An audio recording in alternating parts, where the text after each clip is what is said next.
Hello mga anak, nandito ako ngayon sa bundok. Maraming snow. Sinisip na si Daddy. Nilalamig na ang kamay ko. Nanginginig na ako. Ito yung dinadaanan ko ngayon, no? Patrick.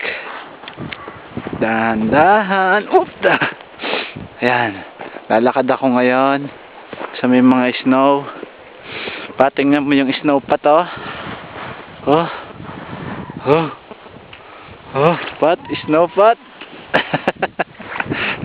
Yeah. Ayan, ayun si Tito Elias. Ayan, may mga